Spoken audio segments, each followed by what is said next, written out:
Welcome back to Up to Something Outdoors. Beautiful day today, but this came up on Facebook, so I had to come take a look at it. 24 footer is what he said it is. To me, it looks a whole lot more like a 21, but we'll pace it off for a second and see. Comes with a trailer and apparently a V8.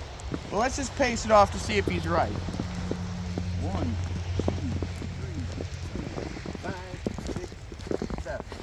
Now my paces I've measured before, they're right about 3 foot. Generally like 3'1", 3'2". That was 7 paces, so she's a 21 footer. Where that comes into play is primarily with the trailer. 21 foot trailers are not worth the same amount of 20 as a 24 foot trailer. Significantly less. Something to keep in mind when I make the guy an offer.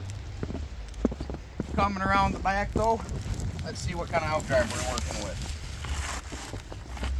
It's got the V8 sticker on it, and since it's smooth here and the flat top, that's an Alpha 1. So these Alpha 1 V8 outdrives are worth good money. Better than most any other outdrive out there of this size. So that's nice to see. Let's see what the inside looks like.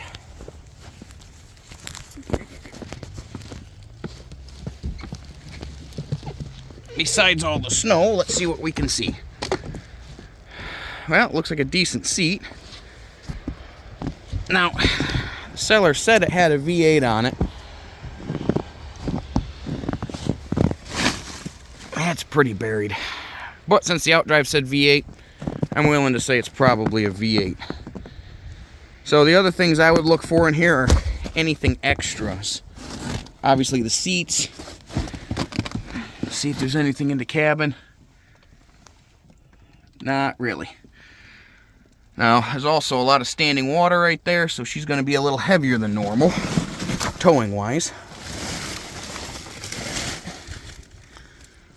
Seats. Now, that one's ripped, so that one's not going to be worth a whole lot, but the pedestal it's on is probably worth a couple bucks. So we'll see. We'll see what I can get it for. The snow definitely makes it harder to see any extras like anchors or life jackets or anything like that, but it's still something. So due to the weather and the really slippery road conditions, I'm going to come back in the morning and buy it. Shook hands with the fellow on a price, and we just decided that since tomorrow is a Saturday and the roads should be better, cloud and such, and the snow should be stopped, that it would be safer just to do it. When I left home, it wasn't bad roads, but now, man, the roads have gotten horrible. I've got to be in 4-wheel drive, and about 30 is the most I can do. So I don't really want to have 4,000 or 5,000 pounds of boat behind me pushing me towards ditches while I'm trying to stop or pass cars or have oncoming traffic. So for safety reasons, we're going to hold off until the snow stops, but should be a good boat.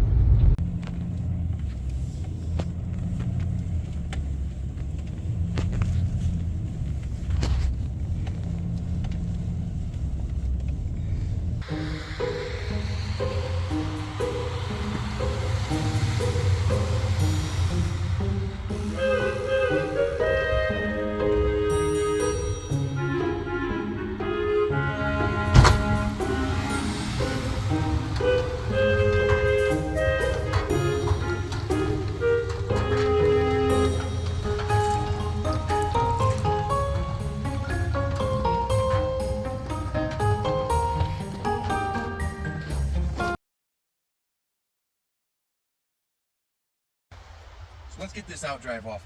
It's an Alpha 1, like we said. These are by far the easiest outdrives to get off. You got two 9/16.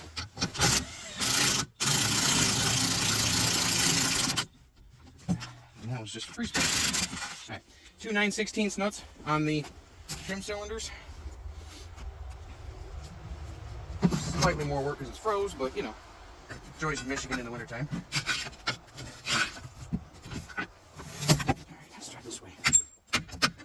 Like I said, she's frozen in there pretty good, but I want to get this outdrive off.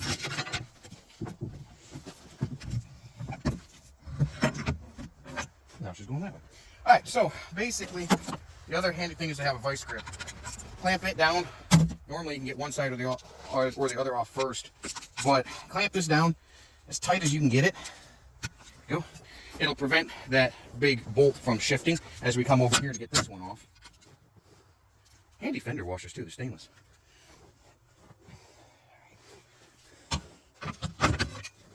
And now you can do the same. You can use the clamp there sometimes, but it'll go like that. It'll pull right through. So generally what I'll do, take that back off, pound this back closer to in shape, and then just reverse it. Put the clamp on this side, and I'll pop it off. And there you go. That's that. Now, there's 6 bolts holding the drive itself on. Here, these are generally 5/8.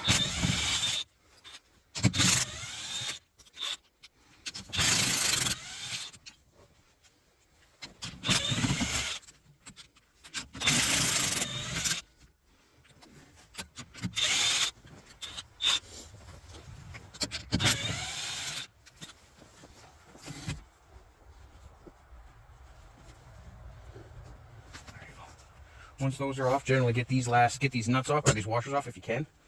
I'm not sure how well they're going to come off because of the cold, but we'll see. This one has a washer, so that's not a different type of washer. That's not going to come off. It's always the bottom right one. I think it's part of the grounding mechanism for something else, but I'm not 100% positive. But I just know it doesn't ever come off. So the reason I take these little washers off is that they tend to bind up when you're trying to wiggle this drive off. They bind the whole thing up. So generally I'll just take them off to go start off with. Now sometimes all it takes from here is a little wiggling and jiggling to free it up.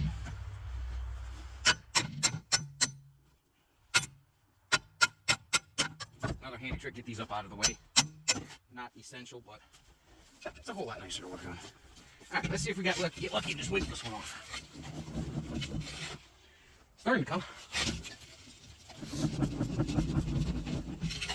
Alrighty. Once you get it out enough that you can either get a little screwdriver in there, whatever size you have.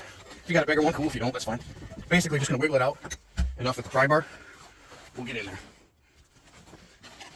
And if this drive has been off, even semi-recently, you won't even have to do this much work. But a lot of times these old seals are just enough of a adhesion that it makes it stick just slightly.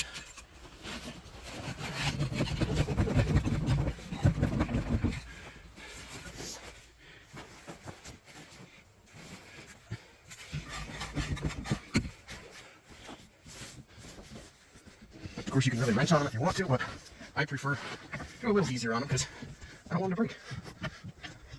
But work around, get a good purchase on it somewhere, and come to the other side. Now, you may be saying, didn't you say these were the easiest ones? They are. If you look back at some of my older videos, the oval ones are 10 times as much work to get off as these things. And in fairness, in the summertime, these are easier to get off than they are in the winter. Because this one's about halfway off and something's gumming it up just slightly.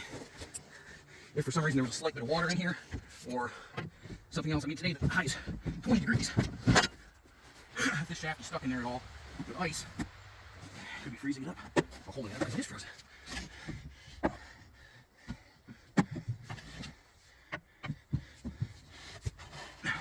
I had to guess that's what's happening because normally they are free at this point. This one's got some resistance in there somewhere. So if I had to guess, let's see, there's just a skosh of water. There we go. Let's see if my guess is right. No, no water, but there's also no grease on it. And there's a little bit of rust there holding it in. Either way, she's off. Well, this is turning out to be a two-part project. The ice and the cold, this boat's been sitting out. Right on top of the gas tank, there's 6 to 8 inches of packed snow and ice, and the engine mounts are frozen in. The lag bolts holding the engine in. I'm struggling to get it out, and all my videographers came down with the flu. The wife and kids are all sick, can't really have a good video, so I'm going to pause this and make it a two-part. Second part will be taking out the engine, the gas tank, and getting the old hull scrapped. But for now, enjoy this first part. I think there's some funny parts, especially the two trucks daisy chained together to even get this thing out. It was sunk up almost to the axles in the mud and dirt. Well, it wasn't mud because it was froze, but it had sunk in. It took a lot to get out. And it's even a local boat, Detroit boat. Yeah, that's just a sticker. Anyways, thanks again for watching Up to Something Outdoors. Hope you have a wonderful day.